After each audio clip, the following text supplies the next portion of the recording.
አማራ ክልል እንቅስቃሴዎች አሉ። አሁን ዘግይቶ የመጡ መረጃዎች አሉ። እሱንም እናካፍላለን።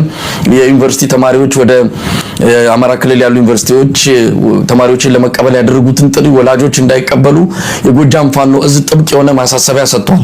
እሱንም እንመለከተዋለን። እንግዲህ በሶማሌላንድ ያለው ጉዳይ አሁንም በከፍተኛ ስጋት የሚታይ ሆኖ ቀጥሏል። በተለይም ደግሞ በሶማሌላንድና በሶማሊያ የሚኖሩ ኢትዮጵያውያን ላይ ጥቃት እየተሰነዘረ እንዳለ ዘገባዎች ያመለክታሉ። ኢትዮጵያውያን ዛቻ እየተፈጸመብን ነው፣ ህይወታችን አደጋ ላይ ነው ያሉ እየገለጹ ናቸው ለተለያዩ መገናኛ ብዙሃን። እሱንም የምናነሳበት አጀንዳ ይሆናል። ሌላው በአብይ አህመድ ላይ የተከፈተ ዘመቻ አለ። አብይ አህመድ በ2019 እንደ አውሮፓውያን አቆጣጠር የወሰደውን የኖቤል የሰላም ሽልማት እንዲነጠቅ ለዓለም አቀፉ የኖቤል ሽልማት ድርጅት የፊርማ የማሰባሰብ ዘመቻ በሶማሊያውያን ተጀምሯል። 25000 ፊርማ ለማሰባሰብ ከ3-4 ቀን በፊት የጀመሩት ዘመቻ ዛሬ የሚጠናቀቅ እንደሆነ ነው የሰማነው። ምክንያቱም ፊርማው እየሞላ እንዳለ ከገጹ ለማየት ችለናል። ከዚህ በተጨማሪም ኢትዮጵያውያን ደብዳቤ ለዚሁ የሽልማት ድርጅት እየጻፉ ነው የሚገኙት። አጠቃላይ ንቅናቄ በተለይም የኖቤል የሽልማት ድርጅቱ እንዲነጠቅ ዘመቻው ተከፍቷል። እሱንም አንስተን እንወያያለን። እንግዲህ ከአማራ ክልሉ ጀምረን ወደ ሌሎቹ ርዕሰ ጉዳዮች በቅደም ተከተል እናልፋለን ማለት ነው። እንግዲህ መታሰቢያ በአማራ ክልል ያለው የነጻነት ተጋድሎ ተጠናክሮ ቀጥሏል። በአንጻሩ የአብይ አህመድ አገዛዝ ሁሉን ነገር ተቆጣጥረናል፣ የአማራ ክልል ከቀውስ ነፃ በመሆኑ ትምህርት እንዲጀመር የሚል እንቅስቃሴ ከጀመረ ቆይቷል። አሁን ወደ 5 የሚጠጉ ዩኒቨርሲቲዎች በአማራ ክልል ጥሪ አድርገዋል። መደበኛ ተማሪዎች እንደዚሁም አዳዲስ ተማሪዎች የሚገቡበትን መርሃ ግብር አውጥተው ለመቀበል መዘጋጀታቸውን ገልጸዋል። በዚህ አንጻር ደግሞ የጎጃም ፋኖ እዝ መግለጫ አውጥቷል። እግራችሁን ከቤታችሁ አታንሱን ያለው ለተማሪዎቹ ኃላፊነቱ የእናንተና የመንግስት ነው ሲል ነው ፋኖ ያስጠነቀቀው። ሌላ መረጃ አለ አነሳለሁ። እስቲ በዚህ ላይ አስተያየት ስጭና ወደ ሌላው የአማራ ክልል መረጃ ሄዳለሁ። እሺ፣ አመሰግናለሁ መሳይ። በተለይ ያው ትምህርት ቤቱ ላይ ሁላችንም በጣም አሁን ያለምንም ስስትና ያለምንም ፍራቻ ወይም ያለምንም ኃላፊነት እነዚህ ልጆች ወደ ጦር ቀጠና እንዴት ይሄዳሉ ብለው እናትና አባቶች ብቻ አይደሉም መላው የኢትዮጵያ ሕዝብ እየተጨነቀ እንደሆነ እያሰበ እንደሆነ ልጅ ምናልባት ባይማር ሁሉ ይሻላል በህይወት ካልተመለሰ የሚል ስጋት ሁሉ እንዳለ ያየን ያለ ነው። እኔ የሚታየኝ በጣም የሚገርመኝ ነገር በእንደዚህ አይነት ሁኔታዎች የሚያልቀው የኢትዮጵያ ሕዝብ ሁሉ ጊዜ አንዴ ከሞተ በኋላ የኢትዮጵያ ሕዝብ አንዴ የሆነ አሁን ለምሳሌ በቀደም በቁልቢ ላይ የተገደሉት ብቻ አይደለም የታገቱትን ልጆች ሰዎች ማን ነው የሚያስመልሳቸው? ከዚህ በፊት ሴቶቻችን ወደ ዩኒቨርሲቲ ሲሄዱ ታግተው ነበር አይደል? ማን መልሳቸው? በሚዲያ ጮህናል፣ የሚከታተል የለም። በተለያየ አጋጣሚ ዋጋ የሚከፍል ለኢትዮጵያ ነፍስ ተከታትሎ ነፃ የሚያወጣ ማንም ዜጋ የለውም። ጠባቂ ምንም አይነት የህግ ከለላ ምንም አይነት የደህንነት ሴኩሪቲ በማይገኝበት ሀገር ላይ ጦርነት ቦታ ላይ ሄደ ተማገር ተብሎ ሁሉ ጊዜ ለፖለቲከኞች የሰው ልጅ ህይወት እንትን መጠቀሚያ የሚሆንበት ማገዶ የሚሆንበት ነገር አይገባኝም። እና በተለይ የትምህርት ሚኒስትሩ እዚህ ላይ አዎ እናውቃለን ለመንግስት እንደሆነ እየሰራ ያለው ከመንግስት ጋር የመንግስትን አቋም እንደሆነ አብዛኛው ነገር የሚሰራው እናውቃለን። ሆኖም ግን በዚህ ደረጃ የመንግስትን ገጽታ ለመገንባት የትምህርት ሚኒስትር ሆኖ ልጆችን ለኢትዮጵያ ነገ ብዙ ለውጥ ያመጣሉ የሚባሉ ልጆችን ነገ የሚማሩ ልጆች ብዙ ዋጋ ከፍለው በኩራዝ አጥንተው መከራ ከፍለው ያደጉ ልጆችን ወደዛ ጦር ቀጠና ያለምንም ኃላፊነት መላክ ግን ለኔ ወደ ቀጥታ ወደ ግድያ መላክ ነው። ሌላ ያነሰ ነገር የለውም። በዚህ ላይ ደግሞ እንደምናውቀው አንድና ሁለት ነገሮች እንኳን ባሉበት ቦታ ላይ ስትሳቀቃለህ፣ ትጨነቃለህ። ነገ አንድ ነገር ከሆነ በኋላ የማይመለስ ህይወት ነው ትላለህ። ያለምንም ችግር ያለምንም ፍርሃት አሁን በመንገድ እንኳን እነዚህ ወጣቶች አይደሉ የታጠቀ ሰው መሄድ ይችላል። እንደ አማራ ክልል ደርሶ ገብቶ መውጣት ይችላል። የራሳቸው ብልጽግና ባለስልጣናቶች ለምሳሌ አሁን ይሄዳሉ፣ ታጅበው እንኳን መሄድ አይችሉም። ከዚህ የተነሳ ብዙ ባለስልጣናት የብልጽግና ባለስልጣናት እርምጃ እየተወሰደባቸው እንደሆነ እናውቃለን። እነሱ መሄድ ያልቻሉትን የደሃ ልጅ እንዴት ነው ቆሞ መሄድ የሚችለው? በእርግጥ እነዚህን ተማሪዎች ያለው እዛ አካባቢ ያለው ማህበረሰብ አይጠብቃቸውም ብዬ አላስብም። ነገር ግን ይሄንን ሂደት ለአንድ ፖለቲካ መጠቀሚያ መንግስት ሊጠቀመው እንደሚችል ምንም ጥርጣሬ የለውም። ድሮን ከላይ የምታወርድ ከሆነ ማንንም ነው የምትገለው።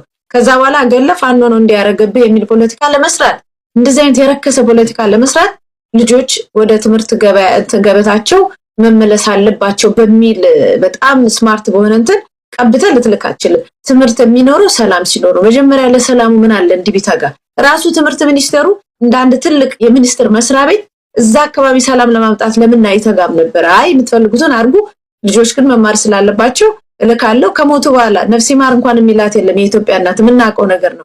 ልጆቿ በየሜዳው የትም ወድቀው ታግተው ምን ተፈናቅለው የትም ወድቀው እንደቀሩ ነውና ይሄ ነገር ለኔ ትልቅ ምን ማለት ነው ይቻላል ለኢትዮጵያ የሚያስብ የሌለበት ወደ እልም ወዳለ አደጋ ውስጥ የኢትዮጵያ ልጆች የሚከት የፖለቲካ አስቀያሚ ጨዋታ እንደሆነ ነው የማየውና እናቶች፣ አባቶች፣ አካባቢው ማህበረሰብ የሚሆነውን ነገር በደንብ ማጣራት አለበት። እንደዚህ ደግሞ ከሆነ ሙሉ በሙሉ ወደ ሰላም ተመልሷል ከተባለ ሙሉ በሙሉ ኢንተርኔቱን ይክፈቱታ ወይም አዋጁ የሚነሳ በቃ እንደ ልብ ነጋዴው የሚመላለስ ይስራ። ለምንድነው ሁሉ ነገር ተዘግቶ ለተማሪዎች ብቻ የሚከፈተው? ታርጌት ለማስደረግ ነው ወይም ራሳቸው ታርጌት አድርገው መጥተው ነገር ሌላ ነገር ለማምጣት ነው ወይስ ተማሪዎች አሉ ተብሎ እነሱን እንደሚያዣ ተወስዶ ህዝቡ ያልፈለገውን ነገር ተገዶ ለባርነት እንዲመጣ ነው የሚለው ጥያቄ በደንብ መጠየቅ አለበት። አሁን እናንተም ከዚህ በፊት ብዙ ቪዲዮዎችን በዚህ ጉዳይ ላይ አስተያየት እየሰጡ እኔ ድጋሚ አስተያየት የምሰጠው የኢትዮጵያ እናት ልጇን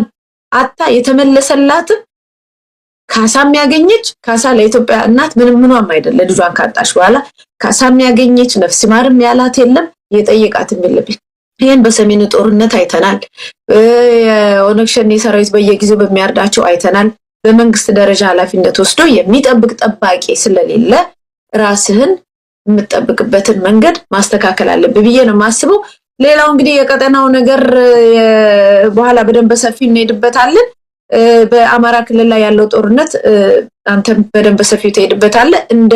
እንደቀጠለ ነው፣ አዲስ ነገር የለውም። ፋኖቹ የተደራጁ አስፈላጊውን እርምጃ በተቀናጀ ትላንትና ግር ብሎ በቁጣ በመናምን አሁን ግን በተቀናጀ ነገር እያረጉ ነው።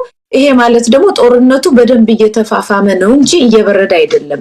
ከዚህ በላይ ከቁጥጥር ውጪ በላይ እየሆነ ስለሆነ ምናልባት ይሄ ጉዳይ ከዚህ የበለጠ ሳይፋፋም አንድ ላይ ቆሞ ይሄን ነገር መስመር ለማስያዝ እድል ያለው ማንኛውም ሰው የፖለቲካ አባልም ይሁን ምሁርም ይሁን ምንም ይሁን ቁጭ ብሎ ማሰብ ያለበት ጊዜ ነው ብዬ ነው ማስበው። መታሰቢያ ቅድም የትምህርት ሚኒስቴሩ ስትይ ያው ፕሮፌሰር ብርሃኑ ነጋን ለማለት እንደሆነ ይገባናል። ፕሮፌሰር ብርሃኑ ነጋ በምን አቅም ፓርቲው ከወሰነ የፖለቲካ ውሳኔ በናብይ ከተላለፈ በኋላ ብርሃኑ ነጋ በምን አቅሙ ይቀለብሰዋል? እሱ ራሱ አንድ ወቅት በፓርላማ ላይ የተናገረው ነገር አለ።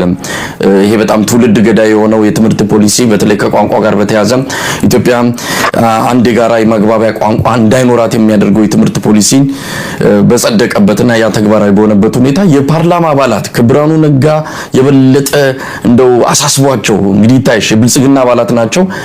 ነገር ግን አሳስቧቸው ሲጠይቁት ያላቸው ነገር በቂ ምስክር ሆኖ ሁልጊዜ መነሳት የሚገባው ነው። ብርሃኑ ነጋ ያላቸው ፓርቲያችሁን የወሰነው እኛ ደግሞ ፓርቲያችሁ የወሰነው ማስፈጸም ነው። ስለዚህ ሂዱና ፓርቲያችሁን ጠይቁ ነው ያለው። ስለዚህ ብርሃኑ ነጋ ምን ሊያደርግ ይችላልና ነው ትምህርት ሚኒስቴር አሁን ተማሪዎቹን የሰባዊ ጋብሻ ሆነው መንግስት ሊጠቀምባቸው የፖለቲካ ሚዛን ማስጠበቂያ አድርጓቸው ሊልካቸው ባሰበበት በዚህ ውሳኔ ላይ ብርሃኑ ነጋ ስልጣን ኖሮት ይቀለብሷል የሚል እምነት የለም። አንዴ እጅ ሰጥቶ ገብቷልና እነሱ የሚሉትን ሲጠሩት አቤት ሲልኩት ወዴት ብቻ የሚል ሚኒስትር ሆኖ እንደሚቆይ ነው የምንረዳውና ከዛ አንፃር ምን ሊያደርግ ይችላል የሚለውንም በዛ አጋጣሚ ለማንሳት ነው። እንግዲህ የጎጃም እዝ መግለጫ አውጥቷል። መግለጫው ባጭሩ ሐሰተኛ በቃሉ ስደተኛ በቅሉ ይታወቃል እንዲል ቢሉ የአብይ አህመድ አገዛዝ ክልል ብሎ ባስቀመጠው በረት ይሉታል። ክልል የሚለውንም በዚሁ እየተቃወሙት ነው። ባስቀመጠው በረት ውስጥ ሰላም ያለ ለማስመሰልና ተማሪዎችን የፕሮፓጋንዳና የፖለቲካው ሚዛን ማስጠበቂያ ቀብድ በማድረግ የስርዓቱ ስልጣን አስጠባቂ የሆነውን የትምህርት ስርዓት በመጠቀም በአማራ ክልል ውስጥ የሚገኙ ዩኒቨርሲቲዎች በከፍተኛ ትምህርት ሚኒስቴር በኩል በተደረጉ ጫናዎችና በምንጣፍ ጎታች የዩኒቨርሲቲ ፕሬዝዳንቶች አማካኝነት የተለያዩ የዩኒቨርሲቲ ተማሪዎቻቸው ጥሪ ማድረጋቸው ይታወቃል። ነገር ግን በክልሉ ውስጥ የአማራ ህዝብ ለህልውናው፣ ለጽናለት፣ ለእኩልነት፣ ለፍትህ ላስጨራሽ ትግል ከፋሽስታዊው አገዛዝ ጋር እያደረገ ይገኛል። በዚህ ትግልም አመርቂ ውጤቶችን በማስመዝገብ የዚህን ስርዓት አገዛዝ እያፈራረሰው ነው። ስለሆነም ውድ ተማሪዎች ትምህርት ለአማራ ልጅ በዚህ ሰዓት ቅንጦት ሆኖበት ከክርስቲያን እስከ ሙስሊሙ ከህፃናት እስከ ሽማግሌውና አርሶ አደሩ እስከ መንግስት ሰራተኛው ምሁራን የአያቶቹን ታሪክ በዱር በገደሉ በፀሐይ በብርዱ ለህልውናው በከፍተኛ ደረጃ እየተዋደቀ በሚገኝበት በዚህ ሰዓት የተማሪዎችን እንቅስቃሴ መሰረት በማድረግ መፈርጠጥ ልማዱ የሆነው ቡድን በፋኖ ላይ ጥቃት ለመሰንዘርና በሚወሰደው ያጸፋ እርምጃ የሚደርሰው ጉዳት ፋኖ በንጹሃን ተማሪዎች ላይ ጥቃት ፈጸመ በማለት ፕሮፓጋንዳ ለመንዛት እየሰራ እንደሆነ መታወቁ የአደባባይ ሚስጥር ሆኗል። ስለሆነም የዚህን አገዛዝ ጥሪ ተቀብለው በሚመጡ ተማሪዎች ላይ ለሚደርሰው ጉዳት ኃላፊነቱን መንግስት ነኝ የሚለው አገዛዝና ራሳችሁ ተማሪዎች የምትወስዱ መሆኑን እንድታውቁት በአጽንኦት እናሳስባለን ይላል። ጠንከር ያለ መግለጫ ነው። ምናልባት ይሄን መግለጫ ሰምተው ወላጆች ልጆቻቸውን ይልካሉ። ተማሪዎችም እንደው ወደዛ ወደ ትምህርት ወደ ተጠሩበት ዩኒቨርሲቲዎች ይሄዳሉ ብሎ ማሰብ የሚከብድ ነው። ግን ማስጠንቀቂያው ከባድ መሆኑን በዚህ አጋጣሚ ማስታወስ የሚገባ ይመስለኛል። መታሰቢያ ጥሩ የጥንቃቄ መልእክት ነው። ነገ ለሚወሰደው እርምጃ ኃላፊነቱን ውሰዱ ነው። ምናልባት በዚህ ለምጨምሩ ካለ ልክ ነው። አንዳንድ ዩኒቨርሲቲዎችም በሚመጣው ነገር ላይ እንግዲህ ተገደው እንዳረጉት የምታውቀው በሚመጣው ነገር ላይ ኃላፊነቱን አንወስድም ያሉበትን ሁኔታ ሰምተናል። በዛም በዚህ በገደምዳም ቢሆን በምኑም ኃላፊነቱን እኛ አንወስድም ተማሪዎች ለሚደርስባቸው ማንኛውም ነገር የሚል ነገር ተሰምቷል። ይሄ ማለት ምንድነው? እስካሁን በመንግስት ደረጃ ኃላፊነት የሚወስድ የለም፣ ኃላፊነትም የለበትም መንግስት። ምክንያቱም በተለይ እዛ አካባቢ ስለሚሆነው ነገር መንግስት ጦርነት ላይ ነው እንጂ ያለው ያስተዳደር እንዳልሆነ እናውቃለን። ነገር ግን የሚፈልገውን አጀንዳ ለማስረጽ ግን መጠቀሚያ ግን ሊያደርገው እንደፈለገ ያንን አካባቢና ተማሪዎቹ መጠቀሚያ ለማድረግ እንደፈለገ ታይቷል። እንደሱም ሆኖ በጣም ማዝነው ቅድም ስላልከው ድጋሚ ማለት ፈልጋለሁ።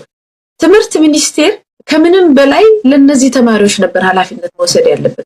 ትምህርት ሚኒስቴር ማን ነው ለማን ነው የቆምከው ካልክ በቃ መንግስት የሚፈልገውን ነገር ሁሉ መጠቀሚያ ለዚህ አይደል ሁሉ እስከዛሬው ዘመን ትግል የነበረው እኮ ተቋማት ነፃ ሆነው እንዲቆሙ ነበር። ተቋማት ነፃ ሆነው መርሃቸውን ጠብቀው መሬት ይዘው ትውልድን እንዲጠብቁ ሼፕ እንዲያደርጉ እንዲቀርጹ ነው እንጂ ለማንም አምባገነን መንግስትና ብሔርተኛ መንግስት ባሪያ እንዲሆኑ አይደለም። ጭራሽ እነሱን ማኪያስ የዘላለም ባርነት ነው ለህዝቡና በዚህ ዘመን እያየነው ያለነው ነገር በትምህርት ቤት ውስጥ ሄደ አንድ ጠቅላላ የኢትዮጵያ መዝሙር አንድ ደግሞ የአንድ ብሔር መዝሙር የክልል መዝሙር ለመዘመር ተፈቅዷል። ሰዎች በግዴታ ብዙ ነገር እየሆኑ ነው። በጦርነት የሚወድሙ ትምህርት ቤቶች በምንም መንግስት ባጀት አይመደብላቸውም። ተመልሶ ያንን ለማቋቋም በልመና ነው ባጀት በልመና ገንዘብ ተሰብስቦ ነው ትምህርት ቤቶቹ እንደገና እየተቋቋሙ ያሉትና በእንደዚህ ሁሉ ሁኔታ የለውም ለእናንተ የለውም አላቅም ያለን ትምህርት ሚኒስቴር አሁን ይሄን አያረግም ልል አልችልም። ስለዚህ አሁን ደግሞ የመጨረሻው ውሳኔ ደግሞ ሄዶ ተማሪዎችን ማግዶ የመጣው የምጣ ያገባኝም ብሎ ማግዶ በእናቶች ላይ እንደዚህ አይነት ለቅሶ ማወጅ ማለት ነው። እንደማይሆን በደንብ እስቲ የራሳቸው እንደምን ለምን ሩቅ እንሄዳለን? የትምህርት ሚኒስቴር ሰዎች እኮ የዛሬ 2 ዓመት ነው 1 ዓመት ምናምን የሆነ ቦታ ሄደው እኮ ታግተው ነበር አይደል? ብዙ አደጋ የደረሰባቸው ነበሩ እኮ መንገድ ላይ እና በኦነግ ሸኔ ታግተው አደጋ የደረሰባቸው ብዙ ነገር የሆኑት ነገር አለ እና እነዚህ ልጆች ይገባቸዋል እየተባለ ነው። የራሱን ድርጅት ሰዎች የራሱን ሰራተኞች ፕሮቴክት ማድረግ መከላከል መጠበቅ የማይችል የሚኒስቴር መስሪያ ቤት እንደዚህ አይነት አዋጅ ማውጣት አይችልም። እኔ እንደው በጣም ያዘንኩት በየአካባቢ ያሉት የዩኒቨርሲቲ ፕሬዝዳንቶች ይሄን ነገር እንዴት ተስማሙበት ነው። ባይስማሙስ ምን ሊመጣባቸው ይችላል የሚለውንም ጥያቄ አንስቻለሁ። ለምን ጫና ነው ቁርጥ ትዕዛዝ አምባገነን መንግስት ስለሆነ ያለው ቁርጥ ትዕዛዝ ነውና አውጥተው መግለጫውን እያወጡ እንደው ባልመጡ የሚሉ ሁሉ ይመስለኛል። ምክንያቱም ነገ ጸጸቱ ለነሱ ነው። በእነሱ አይን ስር ለሚሆነው ነገር ጸጸቱ ለነሱ ነው ብዬ ነው የማስበው። ከዛ ውጪ ግን የኢትዮጵያ ህዝብ እንደ ህዝብ አንድ ከሆነ አገሩን ያድናል። እንደ ማህበረሰብ ከተደራጀ ማህበረሰቡን የሚጠቅመውን ነገር እንትን እያለ መንገዱን ይመርጣል። ካልሆነ ግን እንደ ግልና እንደ ቤተሰብ ራሱን ማዳን አለበት። ይሄ አሁን ወደ ቤተሰብ የመጣ ውሳኔ ነው። ወደ ቤተሰብ ወደ እናት ወደ አባትና ወደ ትምህርት ቤት ወደሚሄደው ልጅ ወይ ወደምትሄደው ልጅ የመጣ ውሳኔ ነው። ስለዚህ ይሄንን በራሳቸው አይን አይተው ካልወሰኑ በስተቀር አየር ላይ በሚደረገው ነገር እንትን ብሎ ሄዶ ማገዶ መሆን የሚያስፈልግ አይመስለኝም። ኢትዮጵያ እንደሆነ ኖርማል ነው። አሁን እኮ ባይዘወይ እኛን እንጂ አደጋ ነው ምናምን የምንለው ለነሱ ኖርማል ነው። እንዳየው 5 ዓመት ሙሉ መፈናቀል አለ፣ ደም መፋሰስ አለ፣ እንትን አለ፣ መገደል አለ፣ መቆራረጥ አለ። የሰው ልጅ ተዘቅዝቆ የተሰቀለበት ነው። ሆዱ እየተቆረጠ እናቶች ሆዳቸው እየተቆረጠ አይተናል። ይሄ ለኢትዮጵያ ኖርማል አድርገውታል። ስለዚህ ይሄኛውንም እንደ አንድ ኖርማል ነገር በቃ ምን መሞት ነው ጦርነት ምን ይመጣል ብለው የሰው ልጅ በዚህ ደረጃ ተራ እንስሳ አድርገው የተቀበሉበት ሁኔታ ስለሆነ ሰው ማህበረሰቡ ራሱን መመልከት አለበት ብዬ ነው የማስበው። በተለይ አማራ ክልል ያሉ አባቶች፣ እናቶች፣ ትላልቅ ሰዎች ደግሞ ይሄንን ነገር በደንብ እንትን ብለው ተደራጅተው ተነጋግረው ማድረግ ያለባቸውን ነገር እንዲያደርጉ ነው። በእነሱ አይን ስር ብዙ ወንጀል መፈጸምም ስለሌለበት እንግዲህ መታሰቢያ ያው እንዳልሽው ነው። መንግስት ክልሉን ተቆጣጣሪ ያለው ከኔ አቅም በላይ የሆነ ነገር የለም የሚል በተለያዩ ባለስልጣናቱ መግለጫ እየሰጠ ይገኛል። ይሄ ደግሞ ይጠቅመዋል ለፖለቲካው ክልሉን መቆጣጠሩን ማሳየቱ። ነገር ግን እውነታዊ አይደለም። መሬት ላይ ያለው ሀቅ ከመንግስት ከሚገልጸው በተቃራኒ መሆኑን ማሳየት ይገባል። ለዚህም ምናልባት አንዳንድ መረጃዎችንም በድጋሚ መጥቀስ ያለብን አለ። በተለያዩ አካባቢዎች አሁንም ውጊያዎች እየተካሄዱ እንዳለ ነው መረጃዎች የሚያመለክቱት። ለምሳሌ ዛሬ በማዕከላዊ ጎንደር ዞን የጭልጋ ወረዳ አመራሮች ጠዋት ላይ ለስብሰባ ከአይከል ከተማ ወደ ጎንደር ሲሄዱ ቡሁና ከተባለ ቀበሌ በፋኖ ኃይሎች በደረሰባቸው የደፈጣ ጥቃት ተመተው ህይወታቸው አልፏል ነው እንግዲህ የጭልጋ ወረዳ አመራሮች ነው ይህን ዜና ያጣራነው ነው። በትክክል ሰዎቹ መሞታቸውን ማን እንደሆኑ የሚለውን አጠቃላይ ዝርዝር መረጃ ለማግኘት እየሞከርን ያለነው። ነገር ግን ይሄ ዛሬ ጠዋት የተፈጸመ ጥቃት መሆኑን ማስታወስ የሚገባን ይመስለናል። ሌላው የሰሜን ጎንደር የዳባት ወረዳ ኦፕሬሽንን ሲያስተባብር የነበረው የ68ኛ ክፍለ ጦር አዛዥ ፋኖን ትደግፋለህ ተብሎ ከስራ መታገዱንም እንደዚሁ ሰምተናል። የኮሩ አዛዥ ጀነራል ማርዬ በመከላከያ በነበረ ግምገማ ተገምግሟል። ከጎንደር ቀጠና አስተባባሪነቱ እንዲነሳ መደረጉንና ወደ አዲስ አበባ ተወስዶ የቁም እስረኛ እንዲሆን መፈረዱን መደረጉን ነው የሰማነው። ይህም በሰጠው ቃለ መጠይቅ እንደሆነ ተመልክቷል። በእሱ ምትክ ሌተናል ጀነራል ዋኘው እንዲያስተባብር መላኩ ነው የተሰማው። ሌላው ከዚህ ቀደም የአማራ ልዩ ኃይል አዛዥ የነበረው ጀነራል መሰለም የአማራ ክልል ኦፕሬሽንን ለመምራት በጠቅላይ ሚኒስትሩ ትዕዛዝ ባርዳር መኮድ ግቢ ለወራቶች ተቀምጦ ነበር። ነገር ግን አሁንም አንድነት እንደሌለ በውስጣቸው ሰላም ባለመኖሩ የተነሳ ስራውን መስራት እንዳልቻለ ነው የሚነገረው። በርካታ የስርዓቱ ኃይሎች ምቹ ሁኔታ ካገኙ ለቀው ፋኖን ለመቀላቀል እንደተዘጋጁ ተመልክቷል። እንግዲህ እንደዚህ አይነት ዜናዎች አሉ። እነዚህ ዜናዎች የሚቀጥሉ ናቸው የነበሩ አሁንም በተለያዩ አካባቢዎች የሚኖሩ ነገም ከነጎዳም የሚቀጥሉ ናቸው። ትግሉ እስካለ ድረስ በዚህ ማል ነው እንግዲህ ያው የአማራ ክልል ሰላም ነው ሁሉ ነገር ተቆጣጥረናል ግብርም እንሰበስባለን ብለው በቅርቡ ወደ 12 ቢሊዮን ብር ሰብስበናል የሚል መግለጫ አውጥተዋል። እንግዲህ ከየትኛው አካባቢ እንደሰበሰቡ የሚያውቁት እነሱ ናቸው። ከተማ ብቻ ነው የተወሰኑ ከተማዎችን ተቆጣጥሮ ያሉ በዞን በወረዳ አካባቢ ያሉት ቁጥጥራቸው ግን በጣም ይላላ አንዳንድ ቦታዎች ፈጽሞ የማይደርሱበት እንደሆነ መሬት ላይ ያለውን ሀቅ ነው ለህብረተሰቡ መግለጽ የሚያስፈልገው። ምናልባት መታሰቢያ ወደ ሌላው ርዕሰ ጉዳይ በዚሁ ብናልፍ ጥሩ ነው። በቀጥታ ወደ አዲስ አበባ እንግባ። አዲስ አበባን በተመለከተ ሰሞኑን በስፋት የሚነሱ ነገሮች አሉ። አንደኛው የፈተናው ጉዳይ ነው። የመንግስት ሰራተኞች ፈተና ተቀምጠው በውጤታቸው መውጣቱና ከግማሽ በላይ የሚሆኑት ፈተናውን አለማለፋቸው ተገልጿል። የነዚህ ሰዎች ዕጣ ፈንታንም በተመለከተ ጉዳዩ የሚመለከተው የአዲስ አበባ ከተማ አስተዳደር የትም ወድቀው አይቀሩም የሚመጥናቸውን ስራ ሊያገኙ ይችላል የሚል ነገር አንስተዋል። እውነት እንደዛ ነው የታሰበው? ይሄ ጫጫታ ለማርገብ ነው እንዲህ አይነቱ ማስተባበያ ወይም ማስተዛዘኛ መግለጫ መስጠት ያስፈልገው? እሱንም እናነሳዋለን። ተቃዋሚዎች ውግዘት አቅርበዋል። በዚህ ጉዳይ ላይ መግለጫም በማውጣት ላይ ናቸው። ይሄ ከጀርባው የተቆመረ ሴራ እንዳለ እናውቃለን ብለዋል። በተለይ እናት ፓርቲ። እስቲ መታሰቢያ ከዚህ ከፈተናው ጋር በተያያዘ ትላንትም አንስተነዋል። ዛሬም አዳዲስ ነገሮችን እየሰማን ስላለ ነው። ምን ትያለሽ? እሺ መጀመሪያ ቅድም በጣም ባጭሯ እዛ አካባቢ አሁን ጀነራል ማሪጌ በዚህ ደረጃ ከመንግስት ጋራ እንደዚህ አይነት ነገር ከተፈጠረ የሚያሳይ በጣም አለኝ የሚለውን መንግስት አለኝ የሚላቸውን ሰዎች በዚህ ደረጃ ማጣቱን ነው። ሌላውም አጋጣሚውን ነው እንጂ የሚጠብቀው አብዛኛው ውስጥ ለውስጥ የሚሰራበት ሁኔታ አለ ማለት ነው። እንግዲህ በዚህ ደረጃ ተጠርጥሮ እንግዲህ ጀነራል ማሪጌ በዛ አካባቢ